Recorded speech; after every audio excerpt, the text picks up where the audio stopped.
Hello day student, आज हम लोग सरफेस केमिस्ट्री का लेक्चर 5 स्टार्ट करने जा रहे हैं और आज हम लोग कोलाइडल सॉल्यूशन की जो कुछ इम्पॉर्टेंट प्रॉपर्टीज़ हैं उसके बारे में डिस्कस करेंगे।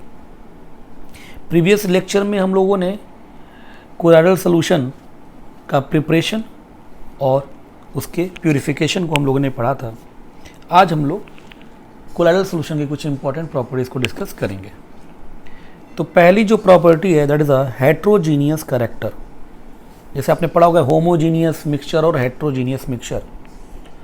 तो कोलाइडल सॉल्यूशन एक क्या है, हेट्रोजीनियस मिक्सचर है, यानी हेट्रोजीनियस कैरेक्टर होता है। तो हेट्रोजीनियस का मतलब क्या आता है कि दो डिफरेंट फेज होते हैं ना। Colloidal solution are heterogeneous in character as they consist of two phases. एक को बोलते हैं डिस्पर्स्ड फेज और एक को बोलते हैं क्या, डिस्पर्स मीडियम। तो ये हो गया हेट्रोजीनियस कैरेक्टर।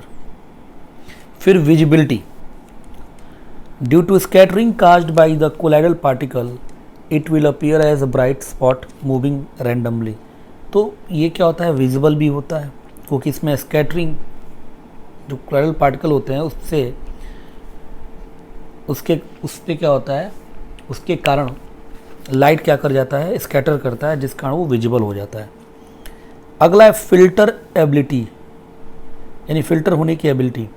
तो colloidal particle are pass through ordinary filter paper. Ordinary filter paper से ये आसानी से क्या हो जाएंगे, पास हो जाएंगे। But how ever the particle don't pass through other fine membrane, यानी बहुत फाइन मेम्ब्रेन है उस केस में। यानी फाइन मेम्बर का मतलब क्या हुआ, मेम्ब्रेन का मतलब क्या हुआ कि उसका पोर बहुत ही क्या है, जो पोर है, जो उसमें होल्स होते हैं बहुत ही फाइन है, बहुत ही छोटे हैं। उस केस में उससे आपका कोलाइडल सॉल्यूशन पास नहीं होता है।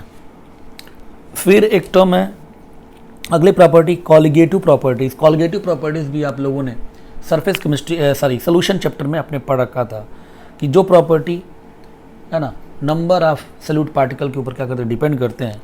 तो कोलाइडल सॉल्यूशन भी क्या करता है, कॉलिगेटिव प्रॉपर्टी क्या करता है, शो करता है। जैसे कि relative lowering of vapour pressure, elevation in boiling point, depression in freezing point and osmotic pressure. तो ये 4 कॉलिगेटिव प्रॉपर्टीज थी। However due to high average molecular mass of colloidal particle, चूँकि इनका साइज क्या होता है, क्रिस्टलाइट से तो बड़ा होता है, mole fraction of dispersed phase is very low, hence the value of colligative properties observed experimentally as very small. Only osmotic pressure measurement are used in determining of the molecular mass of polymer. तो कहने का मतलब इसका ये है कि colligative properties colloidal solution show तो करता है लेकिन बहुत कम शो करता है, ठीक है। और इनफैक्ट इसकी जो वैल्यूज़ होती हैं वो कम होती हैं for other colligative properties except osmotic pressure. ये ऑस्मोटिक प्रेशर ही है जिसके मदद से हम पॉलीमर्स का मॉलिक्यूलर मास क्या करते हैं, मेजर करते हैं। ओके, कोई पॉलीमर जो है वो कोलाइडल सॉल्यूशन के रेंज में आता है।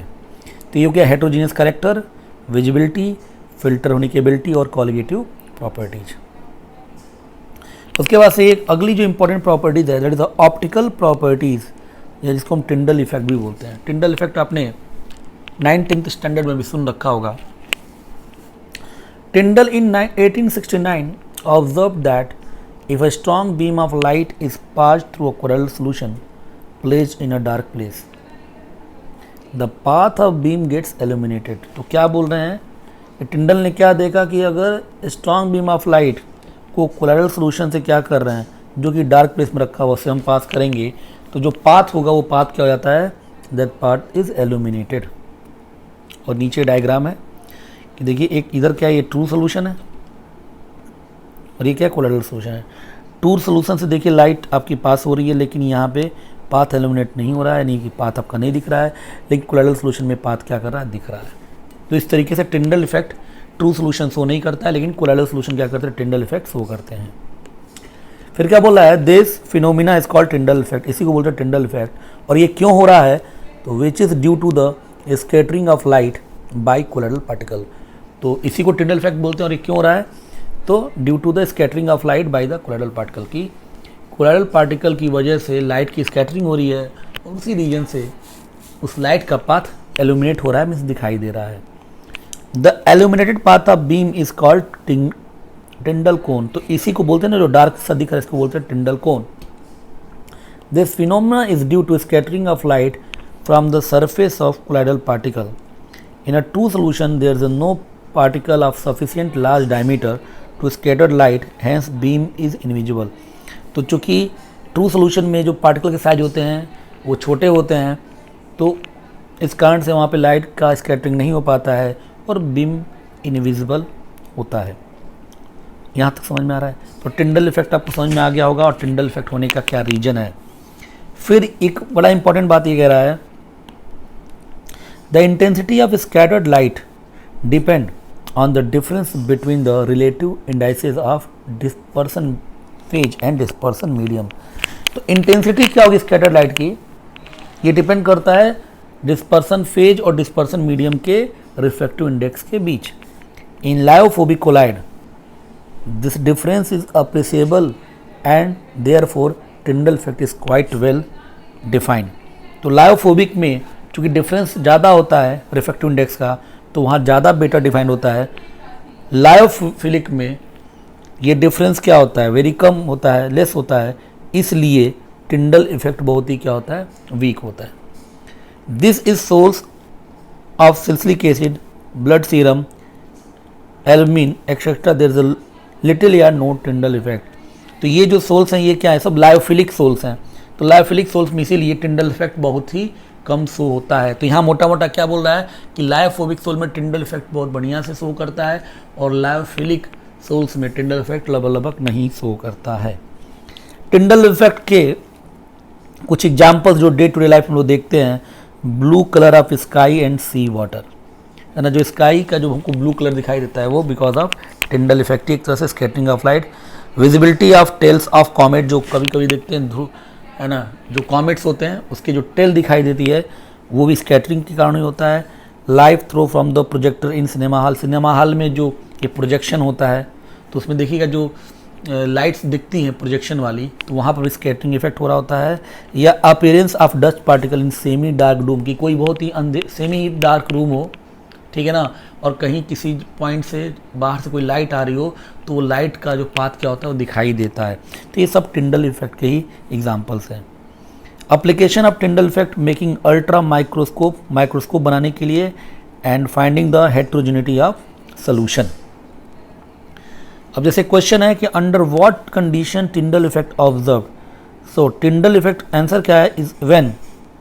तो ये ध्यान रखिएगा दो बातें, टिंडल इफेक्ट कब ऑब्जर्व होता है, डायमीटर ऑफ डिस्पर्सन पार्टिकल यानी DP is not much smaller than the wavelength of the light used. यानी कि ये ध्यान रखिएगा कि वेवलेंथ ऑफ लेमडा जो होगा लाइट यूज का और इसका डायमीटर है वो बहुत ज़्यादा डिफरेंस नहीं होना चाहिए, लगभग बराबर होना चाहिए, पहला पॉइंट। दूसरा, the reflective indexes of dispersed phase and dispersion medium must differ greatly in magnitude, कि रिफ्लेक्टिव इंडेक्सेस क्या होना चाहिए, दोनों का, डिस्पर्सन फेज का, डिस्पर्सन मीडियम का डिफर करना चाहिए।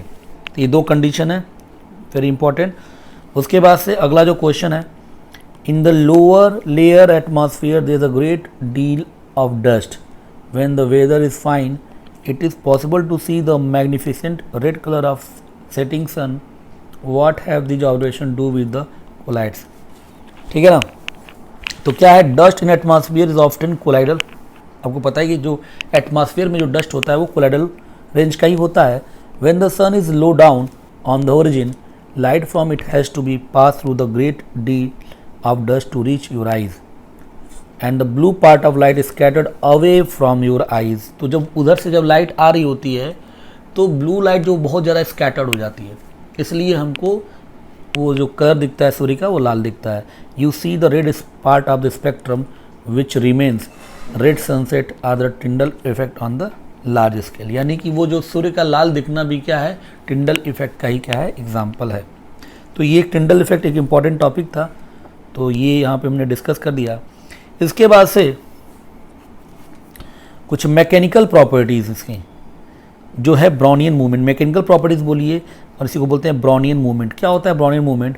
रॉबर्ट ब्राउन करके एक साइंटिस्ट थे, एक बॉटनिस्ट थे, जिन्होंने 1827 में क्या डिस्कवर किया? Discover 1827 that pollen grains placed in a water don't remain at the rest.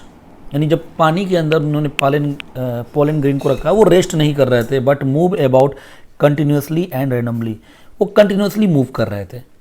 Later on this phenomena was observed in the case of colloidal particle when they were seen under the ultra microscope. कुछ यही चीज़ हम लोगों ने ultra microscope के अंदर से देखा, तो कोलाइडल पार्टिकल के अंदर ये चीज़ देखा कि वो भी लगातार मूव कर रहे थे. The particle were seems to be constant zigzag motion as shown figure. जैसे फिगर में दिख रहा है कि जो पार्टिकल है वो एक जिग जैग मोशन कर रहा है, और इसी जिग जैग मोशन को बोलते हैं क्या? Brownian movement. क्या बोलते हैं? Brownian movement. Brownian movement arises because of the impact of molecules of dispersion medium with the colloidal particle. जो डिस्पर्सन मीडियम है, जो सॉल्वेंट है, उसके मॉलिक्यूल मूव कर रहे हैं और वो स्ट्राइक कर रहे हैं, बम्बार्ड कर रहे हैं डिस्पर्सन फेज के पार्टिकल के साथ, और इसी कारण से डिस्पर्सन फेज के पार्टिकल यानी कोलाइडल पार्टिकल क्या कर रहे हैं आपके? ये जिगजैग मोशन कहते हैं, इसी को बोलते हैं ब्राउनियन मूवमेंट. अब ब्राउनियन मूवमेंट किन किन बातों पर डिपेंड करता है? तो साइज ऑफ कोलाइडल पार्टिकल, कि अगर साइज ऑफ पार्टिकल बड़ा है तो मूवमेंट क्या होगी? मोबिलिटी कम होगी. Inversely proportional. विस्कासिटी, जितना ही विस्कासिटी ज़्यादा होगी उतना ही मूव करने में मुश्किल होगी. और टेम्परेचर, जितना ही टेम्परेचर आप बढ़ाएंगे उतना ही मोबिलिटी क्या होगी? मीन्स ब्राउनियन मूवमेंट क्या होगा? ज़्यादा होगा. तो these are the 3 factor on which the Brownian movement will depend. फिर फैक्टर अफेक्टिंग ब्राउनियन मूवमेंट, फिर वही नीचे बात कह रहा है कि particle is large then Brownian movement become less.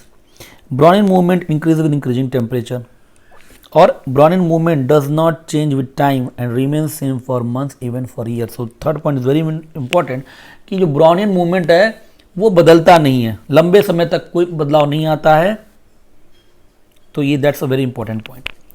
Important क्या है ब्राउनियन मूवमेंट का? कन्फर्मेशन ऑफ काइनेटिक एनर्जी, की भाई काइनेटिक एनर्जी होती है. डिटर्मिनेशन ऑफ एवोगाड्रो नंबर, इसी के हेल्प से क्या किया? एवोगाड्रो नंबर भी आइडेंटिफाई किया गया था. और स्टेबिलिटी ऑफ कोलाइडल सोल्यूशन, जो third is the most important, कि कोलाइडल सोल्यूशन वो स्टेबल क्यों होता है? तो one of the reason is the Brownian movement. Brownian movement does not allow the colloidal particle to shuttle down due to gravity and that is responsible for the stability. कि Brownian movement होने के कारण क्या होता है कि particle continuous move करते रहते हैं, और जिस कारण से वो ग्रेविटेशनल पुल के कारण भी वो सेटल नहीं होते हैं. और यही रीजन है क्या? कि कोलाइडल सोल्यूशन क्या होते हैं? स्टेबल होते हैं. तो Brownian movement is one of the prime reason for the stability of the colloidal solution. तो this is all about the Brownian movement. अगली जो प्रॉपर्टी है वो है क्या? इलेक्ट्रिकल प्रॉपर्टीज, जिसमें हम लोग पढ़ रहे हैं इलेक्ट्रोफोरेसिस. इलेक्ट्रोफोरेसिस क्या होता है? जो इसको देखिए, the existence of charge on colloidal particle is confirm by the electrophoresis experiment. कि जो कोलाइडल पार्टिकल होते हैं, जैसे हमने पढ़ा भी था टाइप में, पॉजिटिवली चार्ज और निगेटिवली चार्ज. तो वो कैसे पता चला कि पॉजिटिव चार्ज होते हैं, निगेटिव चार्ज होते हैं? तो वो इलेक्ट्रोफोरेसिस एक्सपेरिमेंट से ही पता चला था. क्या होता है इलेक्ट्रोफोरेसिस एक्सपेरिमेंट? वो देखते हैं.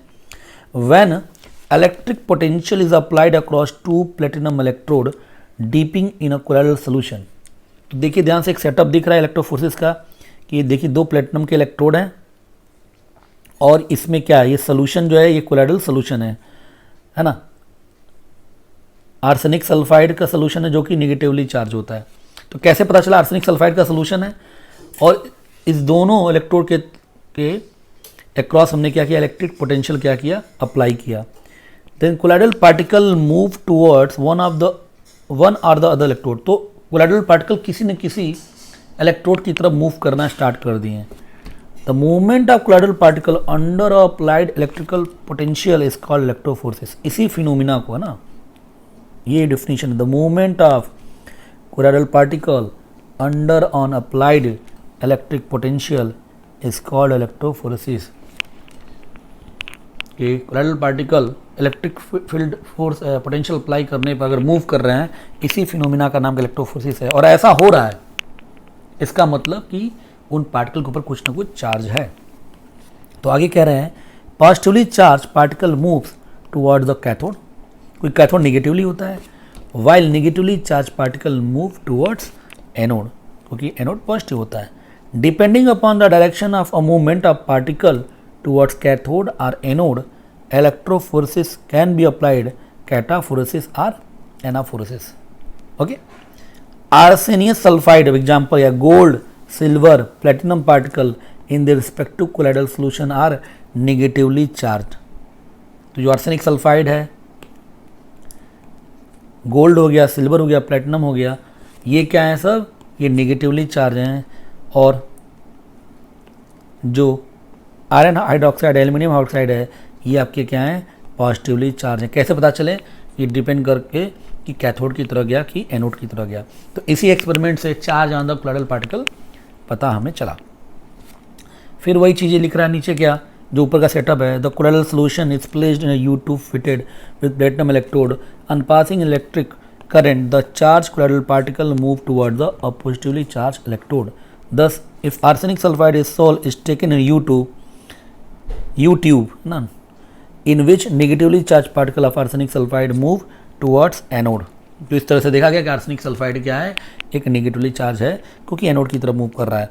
Earlier this process was called cataphoresis because most of the colloidal solution studied at the time were positively charge and move towards the cathode. तो आई थिंक इलेक्ट्रोफोरेसिस आप लोगों को समझ में आ गया। फिर एक टर्म इलेक्ट्रो ऑस्मोसिस। ऑस्मोसिस तो आपको पता ही है, सोल्यूशन में आपने पढ़ रखा है ऑस्मोसिस क्या होता है, ठीक है ना।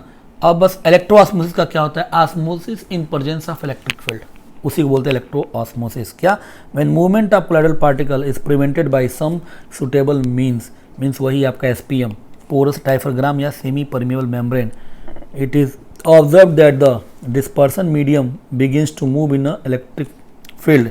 Dispersion medium means solvent and this phenomena is called electroosmosis. ये आप सिंपल बोलिए, osmosis in presence of electrical field is called electroosmosis. Sedimentation potential or dawn potential.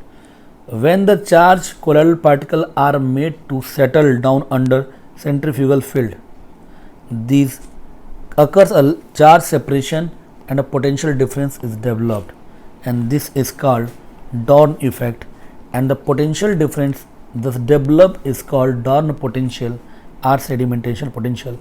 और ये क्या, is reverse of the electrophoresis, है ना। तो क्या कर रहा है इसमें, सेडिमेंटेशन का मतलब ही क्या होता है, सेटलिंग करना।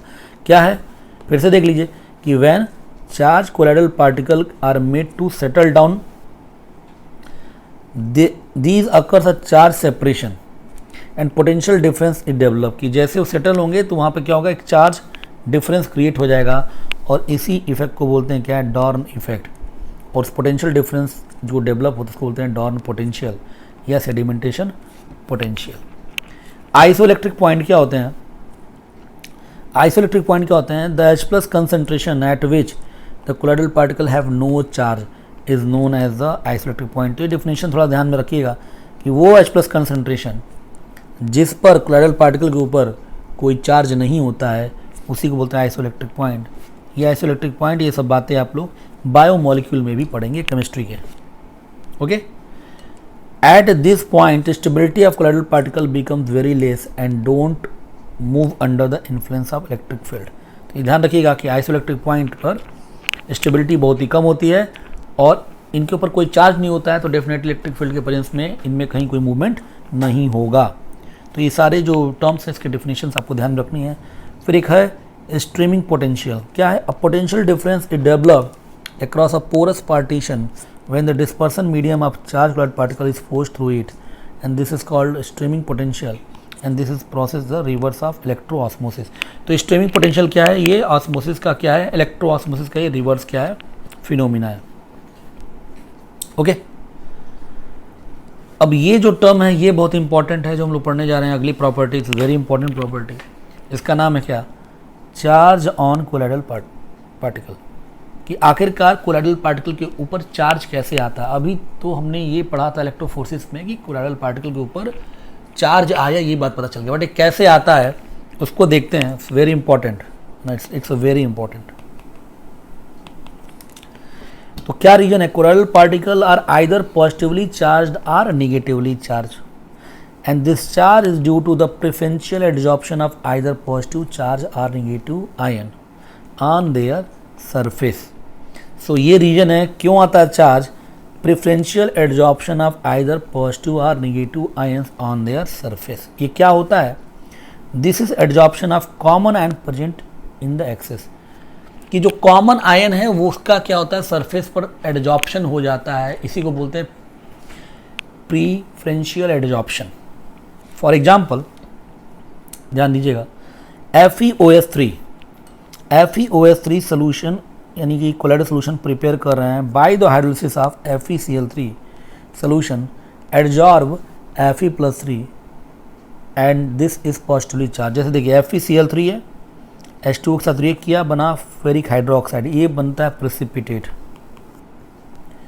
और यहाँ पर FeCl3 आपका क्या है, एक्सेस में, तो जैसे FeOS3 बना, FeCl3 आपका क्या है, एक्सेस में है, तो देखिए ये प्रेसिपिटेट है और ये वही इलेक्ट्रोलाइट, इसको हम पेप्टाइजिंग एजेंट बोल रहे थे बेटा, पेप्टाइजेशन अगर आपको याद आ रहा हो तो इनमें से कॉमन आयन कौन है, FeOS3 के साथ कॉमन कौन है FeCl3 में, तो Fe+3, तो जो कॉमन आयन वही एडजॉर्ब हो जाता है, और देखिए FeOS3 के ऊपर ये Fe+3 एडजॉर्ब हो गया, मीन्स जुड़ गया,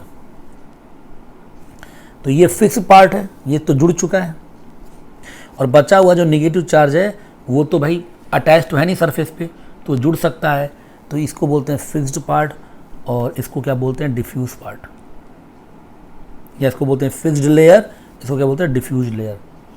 और इस कोलाइडल पार्टिकल के ऊपर क्या चार्ज क्या एडजॉर्ब हुआ बेटा, पॉजिटिव, तो positive charge on colloidal solution is due to adsorption of Fe+3 ion, common ion between FeOS3 and FeCl3 के बीच में है, तो इसी को बोलते हैं प्रेफरेंशियल एडजॉर्प्शन। ठीक है ना, तो कैसा सोल्यूशन बना, ये पॉजिटिव। फिर ऐसे एग्जांपल है, arsenic sulphide colloidal solution is obtained when arsenic oxide is saturated with H2S। तो देखिए ये हो गया आर्सेनिक ऑक्साइड, H2S से रिएक्ट करके आर्सेनिक सल्फाइड बनाया और H2, अब एक्सेस में H2S है, तो आर्सेनिक सल्फाइड और H2S में कॉमन क्या है, सल्फाइड आयन, तो सल्फाइड आयन क्या करेगा, देखिए इसने एडजॉर्ब कर लिया, तो ये जो है ये एक साथ है, और ये आपका मूविंग लेयर है, तो इस तरह से आर्सेनिक सल्फाइड नेगेटिवली सोल्व हो गया। ऐसे ही AgI अगर AgNO3 के कांटेक्ट में आया, तो कॉमन क्या है AgI और AgNO3 में, Ag+, तो देखिए AgI के अंदर AgNO3 में Ag+, तो ये क्या हो गया, पॉजिटिवली सर नाइट्रेट मूवेबल है। और ऐसे ही अगर AgI के कांटेक्ट में Ki आया, क्या आया, Ki, तो AgI और Ki में क्या कॉमन है, I-, तो देखिए अब यहाँ पर I- एडजॉर्ब हो गया, तो ये फिक्स है और ये मूवेबल है, तो AgNO3 एक्सेस में है, तो पॉजिटिव सॉल्व बन रहा है because of adsorption of Ag+, और जब Ki एक्सेस में आ गया AgI में, तो I- एडजॉर्ब हो रहा है because of common ion is I-, तो पॉजिटिव सॉल्व भी बन रहा है और निगेटिव भी बन सकता है। ऐसे ही SnO2 in acidic medium form positively charge colloidal solution due to adsorption of Sn+4। अब देखिए SnO2 H+ एसिडिक मीडियम बना है Sn+4, और ये जो Sn+4 बना है, ये Sn+4 क्या हो रहा है, SnO2 पर एडजॉर्ब हो रहा है, तो देखिए इस पर क्या आ गया, ये Sn+4 एडजॉर्ब हो गया, तो पॉजिटिव सॉल्व। वही SnO2 में एल्कलीन मीडियम में कर रहे हैं, तो निगेटिवली सोल्यूशन बन रहा है। बहुत अच्छा क्वेश्चन है। SnO2 बेसिक मीडियम में बना रहा था कि स्टेनेट आयन, और अब स्टेनेट आयन क्या हो रहा है, इस पर एडजॉर्ब हो रहा है, तो अब ये क्या बन गया, निगेटिव सॉल्व। तो इट्स वेरी गुड क्वेश्चन। ये SnO2 in acidic medium will form positive solve, but SnO2 in basic medium will form negative solve. Okay बेटा, तो क्या दिख रहा है यहाँ पर, चार्ज कैसे डेवलप हो रहा है, तो कॉमन आयन ही क्या होता है, प्रेसिपिटेट पर एडजॉर्ब हो रहा है। चार्ज ऑन कोलाइडल पार्टिकल में be due to some other reason also, कुछ और भी रीजन है, बट मेन यही रीजन है, और वो रीजन क्या है, due to electron capture by colloidal particle during electro dispersion of matter, या ड्यू टू सेल्फ डिसोसिएशन। तो ये भी कुछ रीजन है, बट मेजर रीजन क्या है जो हमने अभी तक डिस्कस किया, जिसको हम बोलते हैं preferential adsorption of common ion. Okay बेटा, अब इसी में अगली जो बात है, इलेक्ट्रिक डबल लेयर थ्योरी या हेल्महोल्ट्ज इलेक्ट्रिक डबल लेयर क्या है, अभी आप देख रहे हैं ना कि FeOH3 पर Fe+3 एडजॉर्ब कर गया था, यानी जुड़ गया था, ये फिक्स है, और Cl- ये मूव कर रहा है। तो यही वो दिखाना चाह रहा हूँ कि यहाँ पर ये कोलाइडल पार्टिकल कौन है, FeOH3 है, और ये जो पॉजिटिव चार्ज है वो क्या है, ये Fe+3 है, जो कि फिक्स है, ये नहीं मूव करेगा, इसके साथ जुड़ा हुआ है। और जो ये निगेटिव है, ये Cl- वो क्या मूव कर रहा है। तो ध्यान से देखिए कि इस पॉजिटिव और इस निगेटिव के बीच में पोटेंशियल डिफरेंस तो क्रिएट हो गया। तो ये डबल लेयर है, एक लेयर ये और एक लेयर है, मोबाइल लेयर और फिक्स लेयर, इनके बीच में पोटेंशियल डिफरेंस क्रिएट कर गया। इसको बोलते हैं क्या, इलेक्ट्रिक डबल लेयर। इसी का नाम क्या बेटा, इलेक्ट्रिक डबल लेयर। ओके, तो इसी को बोलते हैं इलेक्ट्रिक डबल लेयर। अब क्या है देखिए, the combination of two layer opposite charge, positive negative charge around the colloidal particle is called Helmholtz electrical double layer. पहला चीज, first layer of ion is formally held and it is term at the fix layer. पहले को fix layer बोलते हैं, कोई जुड़ा रहता है सरफेस से। Second layer is mobile and it is term at diffuse layer. Second layer जो होता है वो सरफेस से जुड़ा नहीं होता है, वो मूव कर सकता है, इसलिए इसका नाम है मोबाइल लेयर या diffuse layer. The charge of opposite sign on fixed and diffuse parts of double layer result in the difference in the potential between these layer। इनके बीच में potential difference create कर गया है, and this potential difference between the fixed layer and diffuse layer of opposite charges is called electrokinetic potential या zeta potential। so इसी को बोलते हैं electrokinetic potential या जीटा potential, very important, ठीक है ना। तो ये जो जीटा potential को हम जेट से रिप्रेजेंट कर रहे हैं, इसका फॉर्मूला है 4 पाई mu eta mu by D, जहाँ पे ये जो एन है, एन मीन्स वही ईटा जो है जिसका नाम है विस्कोसिटी कोफिशिएंट है, D dielectric constant of medium है, और म्यू क्या है, velocity of colloidal particle when electric field is applied, यानी कि ये मोबिलिटी है, ये क्या है, आयनिक मोबिलिटी है। ओके, तो ये ध्यान रखिएगा। और ये जो इलेक्ट्रिकल डबल लेयर यानी कि जीटा पोटेंशियल जितना ही ज़्यादा होगा उतनी ही स्टेबिलिटी क्या होती है, ज़्यादा होती है। तो ये भी ध्यान रखिएगा। इस बार नीट 2020 में ये भी क्वेश्चन पूछा जा चुका है कि जीटा पोटेंशियल जितना ज़्यादा होगा उतनी कोलाइडल सोल्यूशन की स्टेबिलिटी ज़्यादा होगी। ऐसे ही AgNO3 को Ki में डाला एक्सेस में, तो कॉमन क्या है बेटा इसमें, AgNO3 और Ki से, तो पहले बना AgI क्योंकि ये प्रेसिपिटेट है, और Ki एक्सेस में है तो AgI में I माइनस का क्या होगा, प्रेसिपिटेट जुड़ेगा, तो AgI माइनस का डिफ्यूज लेयर, फिक्स लेयर, और K प्लस का डिफ्यूज लेयर, और I माइनस और K प्लस के बीच में जो डिफरेंस उसको बोलते हैं जीटा पोटेंशियल। तो जीटा पोटेंशियल क्लियर, और जीटा पोटेंशियल जितना ज़्यादा होगा उतनी आयनिक कोलाइडल सोल्यूशन की स्टेबिलिटी उतनी क्या होगी बेटा, ज़्यादा होगी। और ये कुछ एग्जाम्पल NCERT के एक सीधे एग्जाम्पल है जो पूछे जा सकते हैं कि which of the following are positively charge and which of following are negatively charge. तो ध्यान रखिएगा, जितने भी मेटल ऑक्साइड होते हैं, हाइड्रेटेड मेटल ऑक्साइड, वो सारे क्या हैं, सारे पॉजिटिव सॉल्ट्स होते हैं, Al2O3 क्रोमियम का या आयरन का। जितने भी बेसिक डाई होती हैं वो सब पॉजिटिव सॉल हैं। एग्जाम्पल है बेसिक डाई का एग्जाम्पल क्या है, मिथिलीन ब्लू। हीमोग्लोबिन, ब्लड के अंदर जो हीमोग्लोबिन होता है वो भी पॉजिटिव सॉल होता है, और जितने भी ऑक्साइड्स होते हैं मेटल के वो भी क्या आपके पॉजिटिव सॉल्स हैं, ठीक। वही निगेटिव सॉल्ट देखिए, जितने भी मेटल होते हैं, सिर्फ मेटल, कॉपर सिल्वर गोल्ड, ये निगेटिव सॉल्ट्स। मेटल के sulphide, arsenic sulphide, antimony sulphide, cadmium sulphide, ये निगेटिव। बेसिक डाई पॉजिटिव था, एसिडिक डाई क्या होता है, निगेटिव। एसिड डाई में एग्जाम्पल ध्यान रखिए, eosin and Congo red sol, ये आपके निगेटिव सॉल है। और starch, gum, gelatin, clay, charcoal, इनके भी सॉल्स क्या होते हैं, निगेटिव। तो सीधे सीधे आपसे पूछ सकता है इस तरह का question, which of the following is positive sol या which of the following is negatively charged sol. Clear बेटा।